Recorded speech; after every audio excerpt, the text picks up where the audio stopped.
Hello, welcome to Bro History. I'm your host, Ben Mealy. Before we start, I want to go ahead and say that the podcast and the opinions therein are the opinions of the podcasters themselves and no entity or organization otherwise.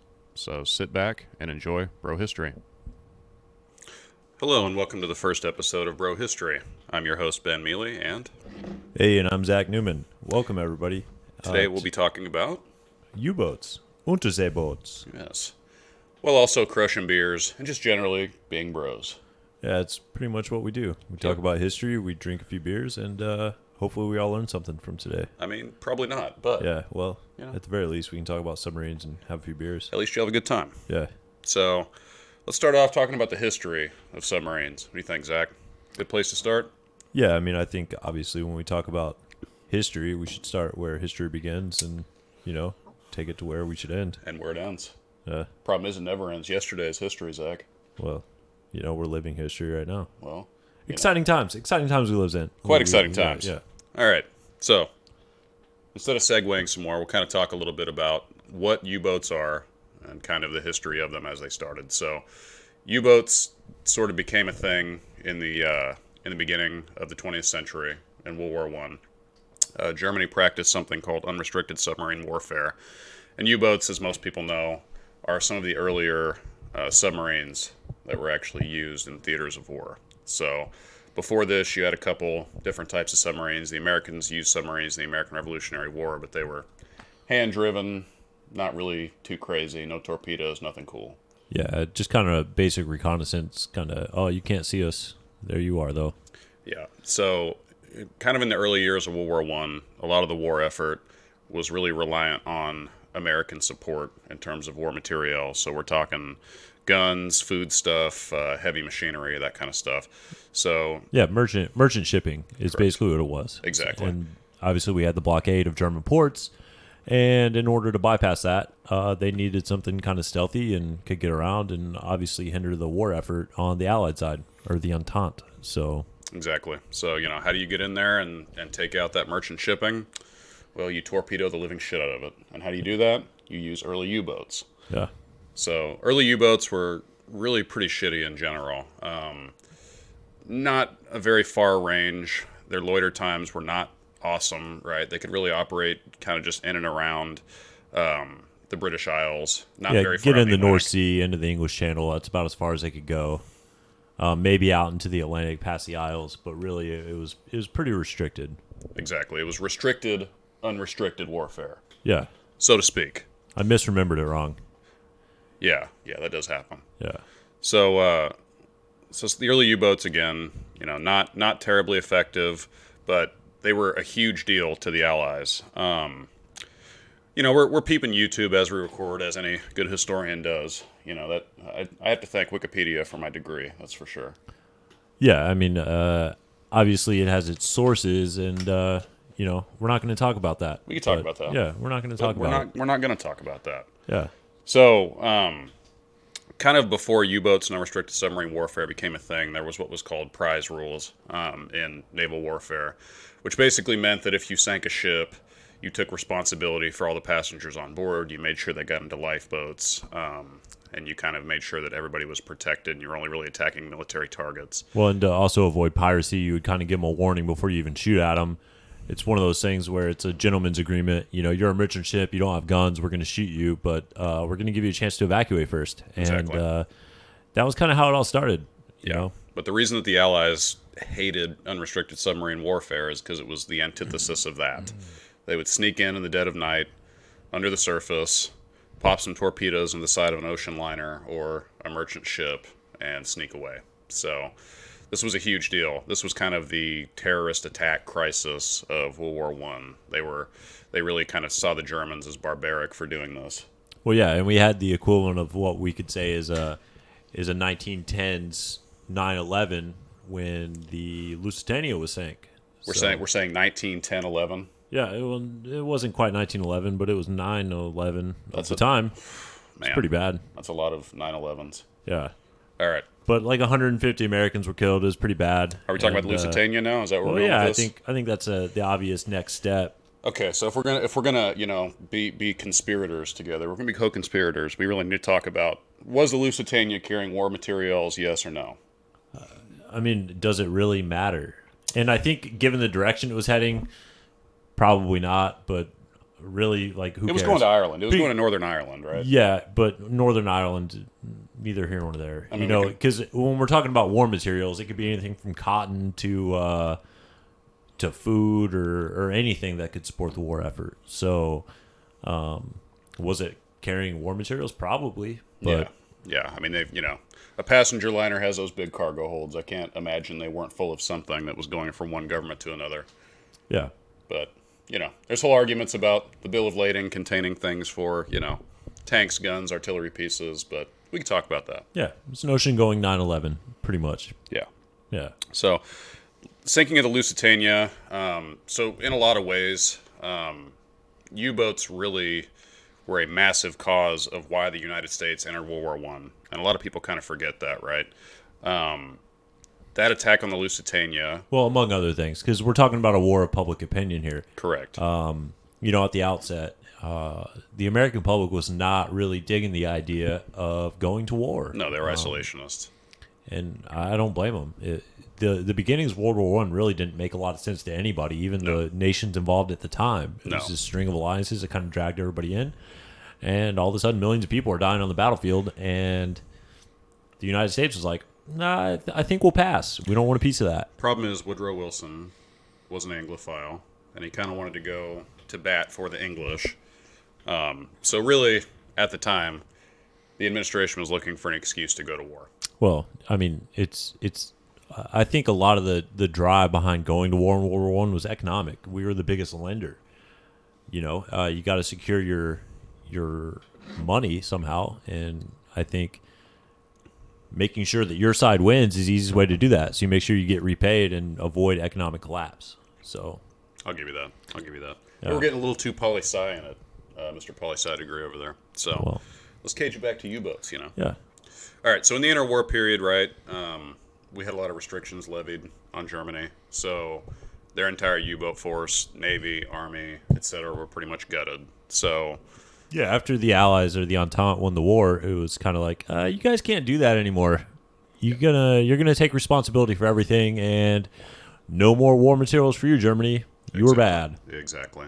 So Hitler, kind of before the lead up to World War II, obviously started to invest a lot of time, money, energy, and expertise in rebuilding every aspect of his military machine, to include U-boats. So during the interwar period, this is where you kind of see some of these key folks, like Admiral Cardunas. He comes out and starts kind of developing U-boat theory. You start to see the development of some of the earlier U-boats. So really that kind of leads us into the World War II period, and really where U-boats were key. There were a few small battles in the Indian Ocean. There was a little bit of engagement in the Pacific with the Japanese to kind of show them how to operate their submarine fleet. But really what we're going to talk about in the World War II period is the Battle of the Atlantic. Yeah, and I think that's a big thing, right? The naval war on the European side of it. The Battle of the Atlantic is it's a pretty logical place to start. Submarines really weren't a huge thing in the Pacific, so we're not really going to talk Well, about that. Not for the Germans. They were Well, for the Americans and the Japanese. Yeah, but they're not really what won or lost battles. I think aircraft carriers are a bigger topic there, but We can agree to disagree. okay. We can agree to disagree. Anyway, All right. the Battle of the Atlantic. Yeah. So All right.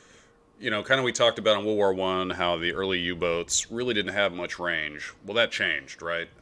As we go into World War II and the Battle of the Atlantic in the late 30s, early 40s, the U-boats could reach out and touch targets in the mid-Atlantic. I mean, as the war went on, the U-boats increased their range. They could even reach the eastern seaboard of the United States, which was just nuts.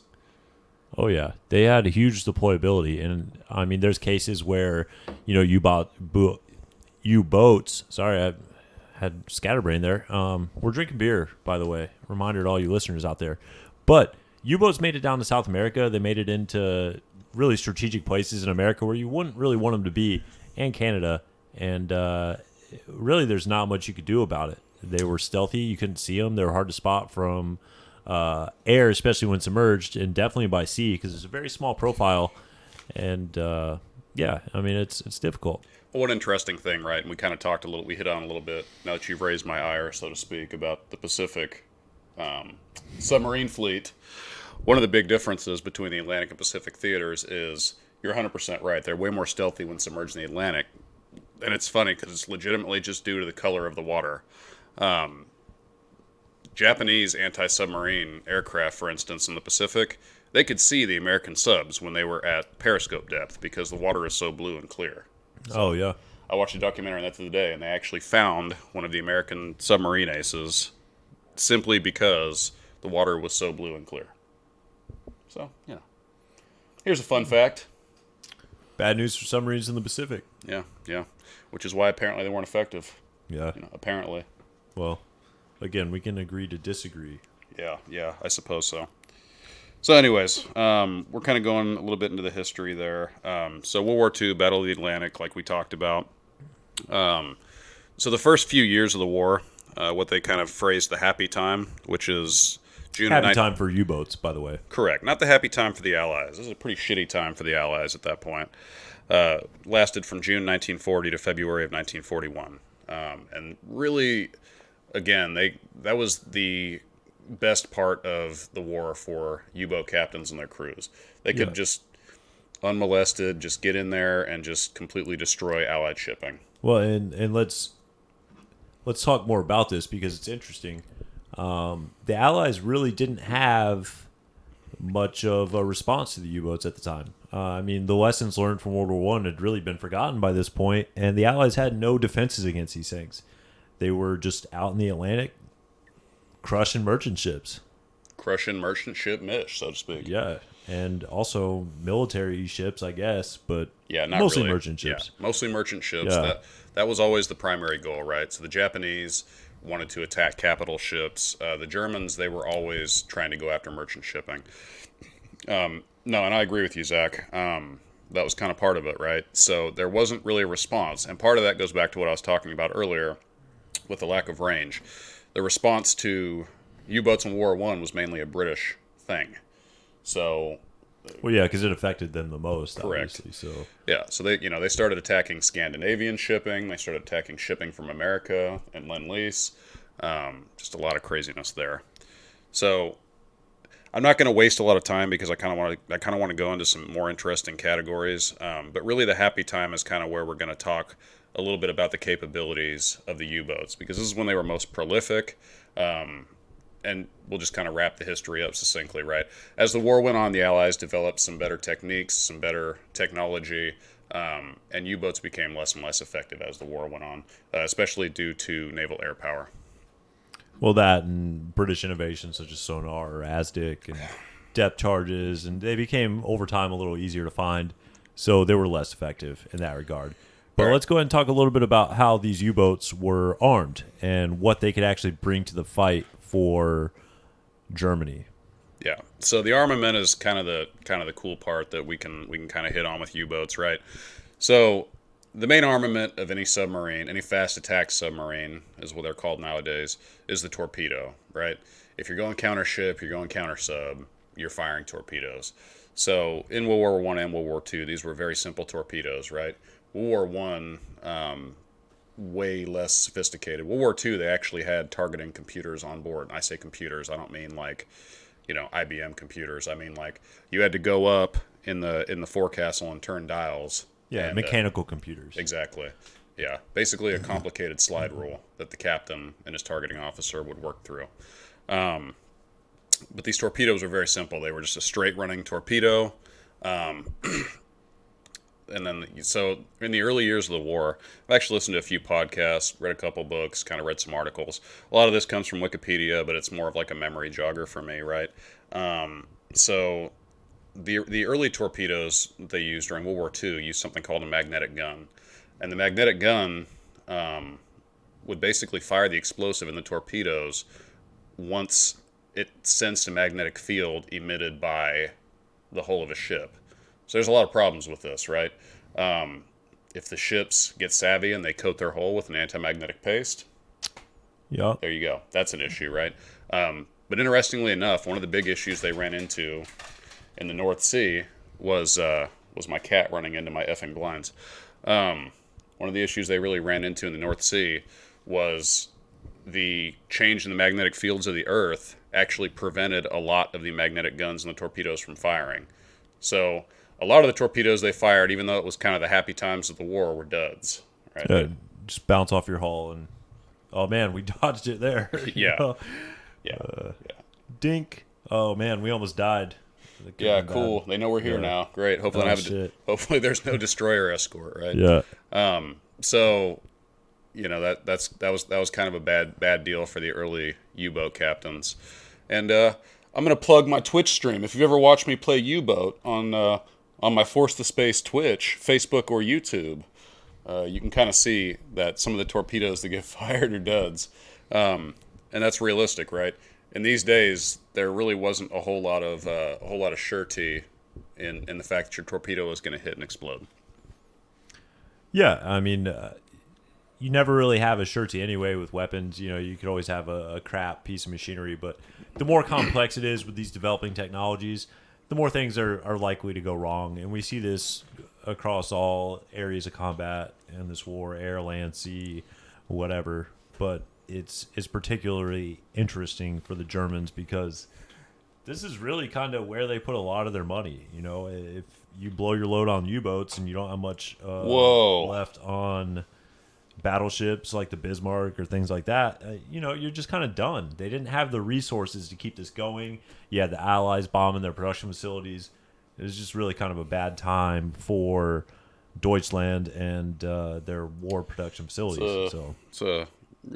It's Germany to me. It's Germany to me. It's not Rhodesia to me. It'll always be the Weimar Republic in my heart. Well, that's fair. I'll give you that.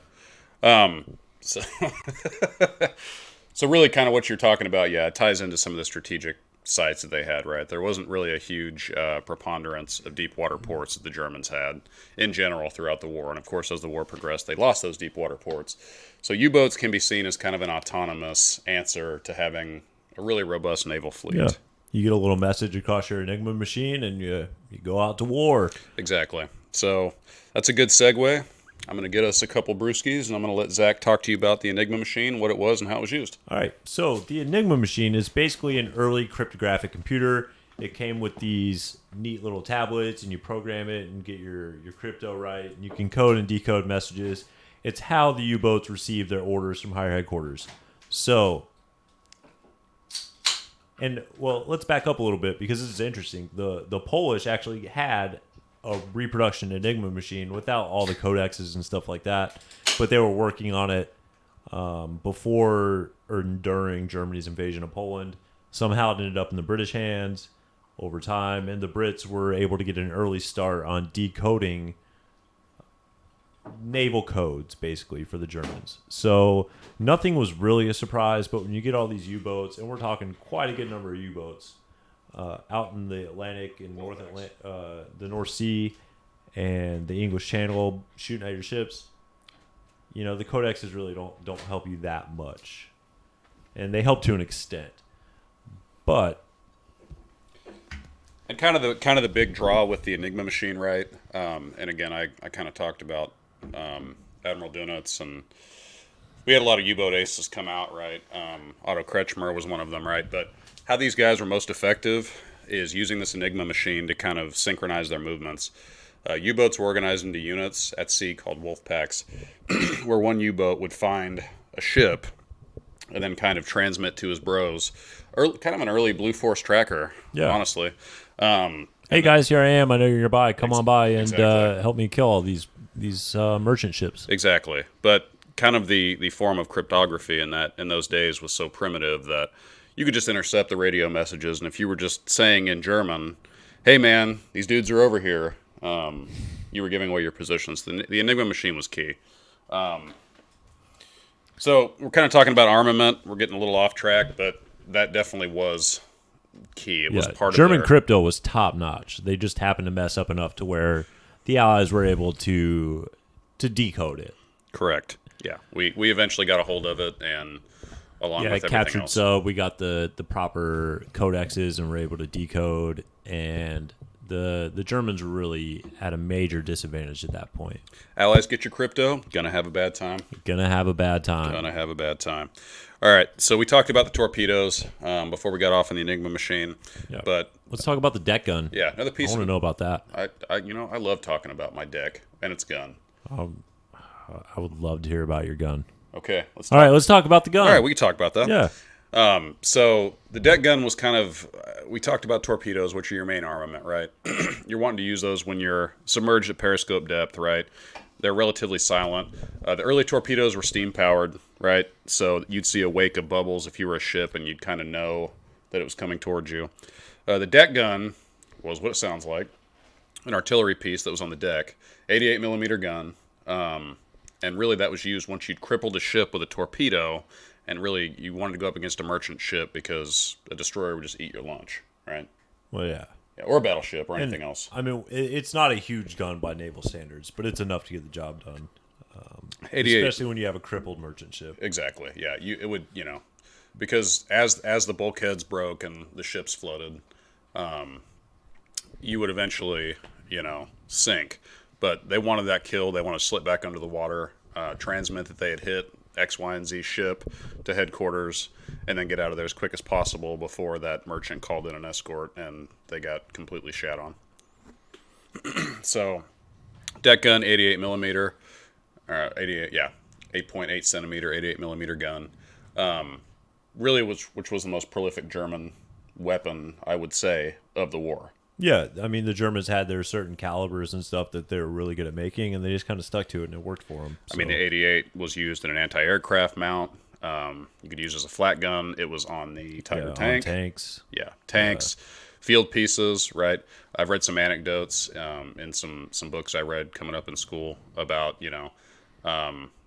people capturing German generals, and they would just send Sherman tanks down a road, and the Germans would fire 88s and destroy tanks and knock them out.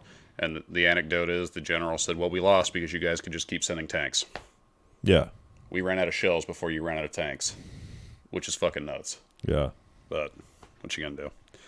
All right, so yeah, we talked about the deck gun a little bit, right? Kind of a weapon of last resort, or like an auxiliary weapon.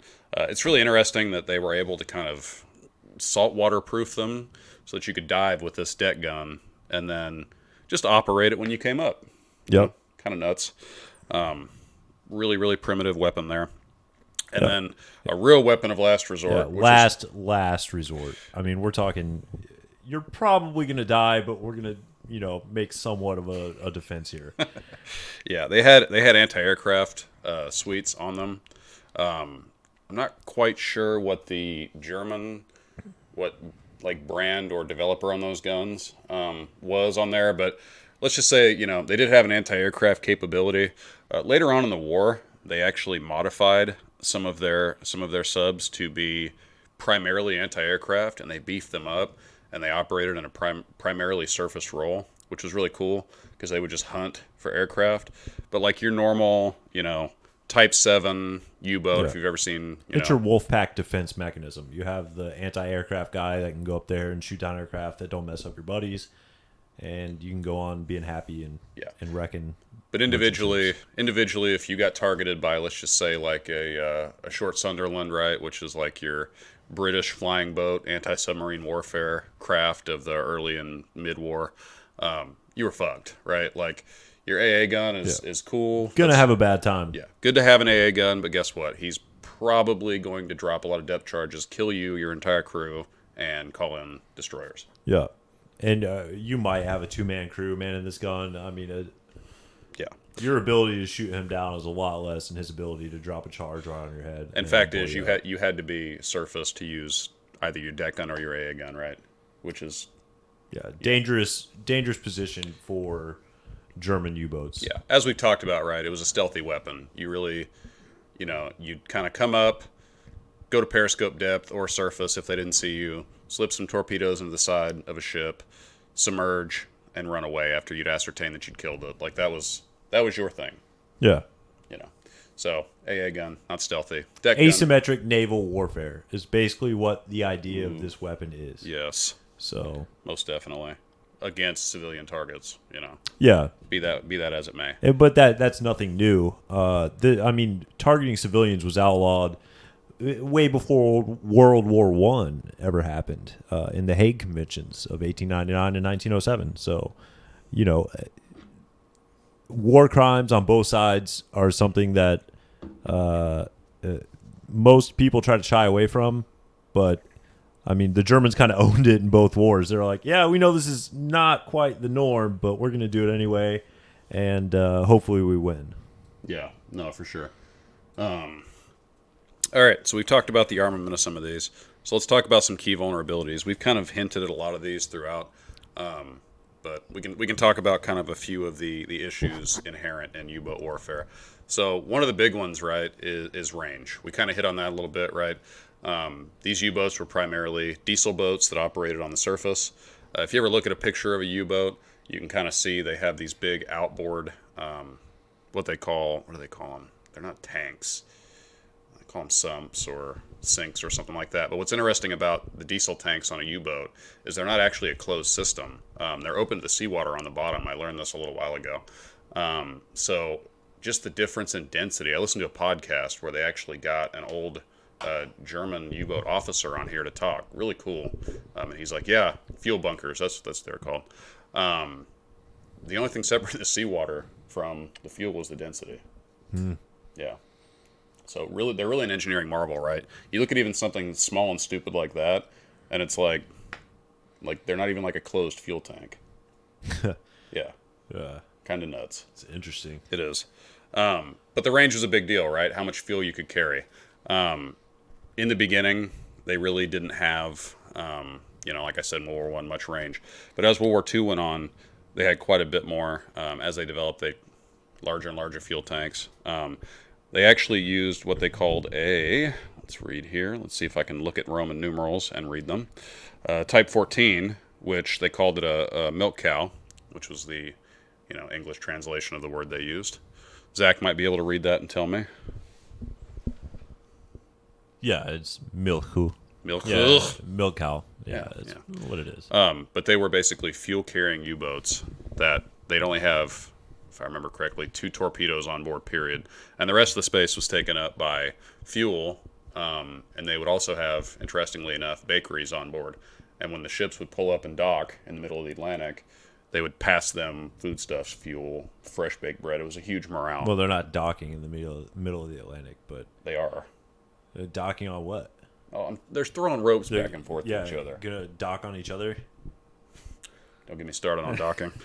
All right. Yeah, so it's basically like your like we have air refuelers, that sort of thing. It's your sea refueler. Yeah, it extends your global Yeah. vigilance reach and power, so to speak. Ooh, yeah. All right. So that was vulnerability, right? Was the range. The diesels had their own amount of range, and when they were underwater, right? Unlike nuclear subs of today, they were strictly battery powered, right? So you had to run on your electric engines, and we're not talking like you're not cranking. You might be going 3 or 4 knots at a time. Yeah. This is like a fraction of the power that a Tesla has today. Exactly. It's not that awesome. No, not So- wonderful.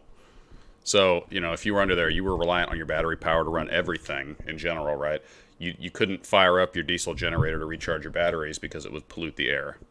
Yeah, you'd suffocate yourself. Carbon monoxide inside your little submarine, and these things aren't that big. No. So No. You had 50 dudes living in a tube that was, what, 50 meters long, maybe? yeah, and a lot of that's equipment and Dials. even for all valves. of this, what we would consider pretty archaic machinery by today's standards was really top of the line back then, but it takes up a lot of space. It's not like having an iPhone that can do all these things. You have these giant machines inside your boat, and you got to work your way around that structure. So very small on the inside, and probably not that cool to be on a U-boat, but They had high morale, right? Something we had said we'd talk about a little bit that we can hit on. We'll come back to the vulnerabilities piece. Is the fact that they operated pretty autonomously, right? Most naval captains and most navies have a fair degree of autonomy, but it was especially important here, right? Because you would be submerged and you would kind of be away Most of their ships, you're in a fleet. You got a fleet Yeah. admiral who can tell you what to do. You got your stuff going on. These guys are operating if More they're or not- less on their own. Correct. Independently with some Yeah. loose orders to say, hey, go patrol this region. They'd go do that and kill whatever they could inside a kill box. And then go that's home. that's what they did. Yeah, and then once go your home. torps were gone, you bail. You go home. Go home and drink some Hefeweizen with your Frau and, Damn. get it on a little bit. I'd have high morale too. Well, hey, I would, yeah. Well, or you go to La Rochelle, you go to a French port, and Ooh, where yeah. there's a French port, there's French prostitutes. Where there's French prostitutes, there's French pox. Yeah, and there's pubic lice and that sort of thing. Okay, all right. Yeah. All right. We're going too far down the pubic lice hole. Well, it could be a hardship of living on a U-boat, Actually, my grandpa told me a story about this. He was on Operation Deep Freeze in the Antarctic back in the day, and if one guy got pubic lice, he told me a story where it spread to the entire ship, and they were throwing their mattresses over the side. And I imagine this would be the same hardship on a U-boat. So, life on a U-boat, probably not that cool, but My grandfather never had pubic lice, so that's now I know where you got it from. Cool. yep. All right. Well, you made me lose track with your wildly inappropriate segue, so thank you. We were talking about. I guess we can kind of go into. We were talking about vulnerabilities. We were talking about morale, but we can get back to we were talking about vulnerabilities. autonomy and morale. Yeah, Thank autonomy, you. yeah. Yeah. So, unlike a lot of the German armed services, they really weren't Nazi-fied like the army and the Luftwaffe, other than the SS, of course, were the most Nazi-fied of all branches. Oh, absolutely. Yeah, because they were closest to the flagpole, right? Like all the air bases were in Germany, right? Like it's pretty hard to not be. Well, and if somebody didn't come back, you didn't hear their horror stories. That too, yeah. Somebody gets shot down, it's kind of like, oh, they went down in a blaze of glory, but we're still here, and we're going to protect the motherland as much as we can. The fatherland. Fatherland. In this case. Yeah. But no, yeah, that's it's interesting because they were really not a Nazi-fied branch. They were pretty anti-Hitler, anti-Goebbels, anti-establishment in terms of the Nazis, right? They had and you saw some of this in the army, right? When Klaus von Stauffenberg kind of what's the name of the operation where they Valkyrie, when they tried to do Operation Valkyrie and kill Hitler, right? You had kind of a strong central cabal of officers that were part of the Prussian aristocracy that were anti-Hitler, right? And you kind of see the same thing with the naval officers. They really were not pro-Hitler, most of them. They might have one or two folks on their boat that were pro-Hitler, and as the war went on after Valkyrie, kind of like what the Russians did, they'd appoint political officers, but it really wasn't a thing.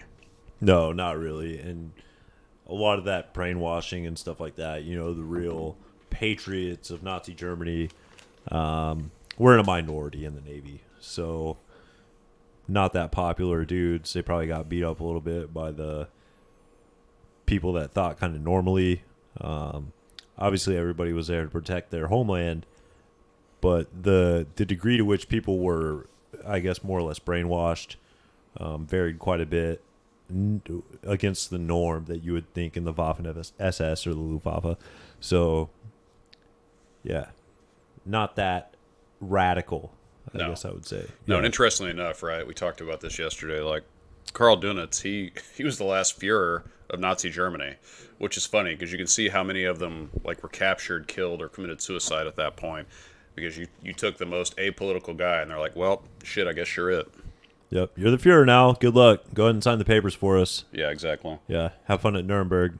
Yeah. Nerdberg. Nerd. Nerd. Sucks to be a loser. It does. Let's not get political here, but just like the Confederacy. Am I right? Well, I mean, yeah. I want to lose some listeners right now. Yeah. Let's go ahead and be on the wrong side of history and try to back that one up. The South will fall again, right? It's going to keep falling. We'll just keep it down.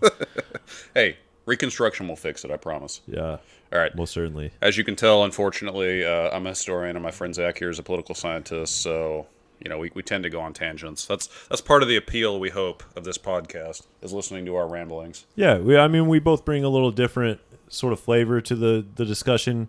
I care about a lot of things that go further back, what caused all these things to happen, but I really do care about what is happening or has happened, and that's where we come together and talk about cool stuff like U-boats. Yeah, yeah. I mean, you can't see us because it's an audio recording.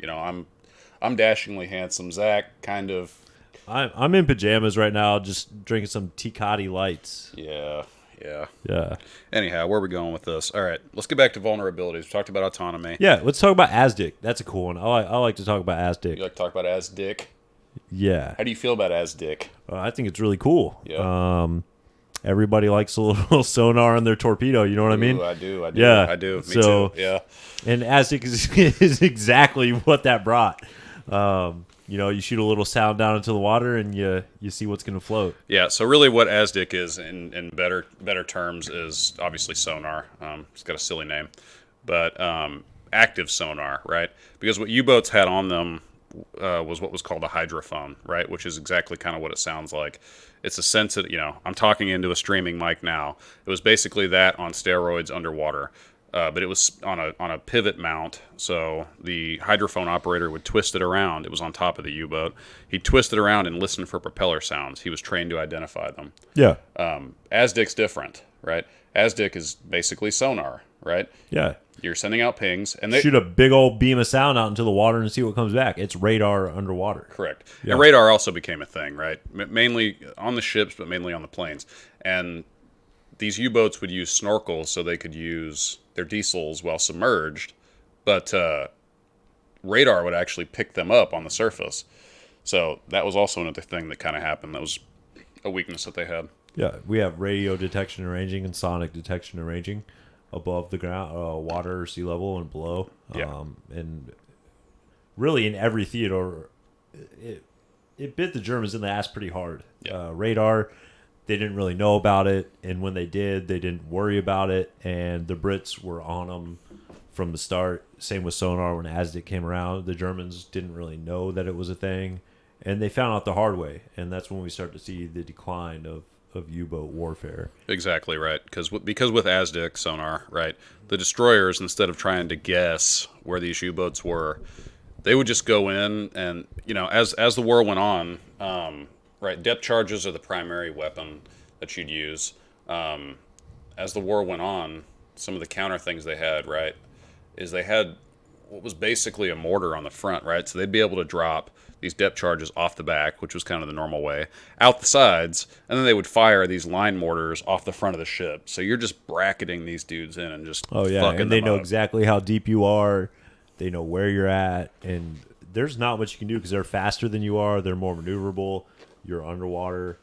You're at a disadvantage all the way around. Pretty fucking terrifying. Yeah, Right. It would be awful. And you're going to hear these things in the hull. Yeah. It's going to be You're going to hear the ping, ASDIC in the hole. ping, ping. Oh my God, they're on to us, Yeah, well- and there's nothing you can do about it. They said it sounded like a clicking, like almost like crabs scuttling over the hole is what I've read. Ooh, Yeah. interesting. Yeah. Much like your pubic lice comment earlier. Crabs Scuttle- all over the hull. Yeah, all over. Crabs below water, crabs above water. Just crabs. Yeah, crabs everywhere. Just crab. So yeah, definitely some vulnerabilities there as the war went on. They got outpaced technologically is really what happened. Right. Yeah, they couldn't keep up with war production. No. Their technology was sound, the Germans, and they were trying to react to these things, but they just kind of ran out of time. And the focus somewhat shifted away from the Navy as the war went on, and they were just trying to maintain what they had in the air and on land. And they started fighting a losing battle, I would say. Yeah. And another thing we haven't really hit on is the fact that there was no air generation, right? Current subs can generate oxygen in some kind of catalytic reaction, right? They don't have to surface to refresh the air. So these dudes would have at most maybe 24 hours of oxygen that was just in the boat. Yeah. So it's kind of horrific when you think like, oh, we're underwater, we're being depth charged, we're running out of air. It's just a huge mess, right? I mean, it really was revolutionary for its time, but the technology was still pretty primitive. Yeah. Nowadays, right, nuclear subs, pretty much unlimited range with a nuclear reactor. They generate their own air. Really, the only thing that keeps them from surfacing or going back to port is food and crew morale, right? Yeah. So, Food's a big one. Food's definitely a big one. The U-boat crews were relatively well fed, but of course so one benefit that American subs in the Pacific had was they had air conditioning, they had refrigerators.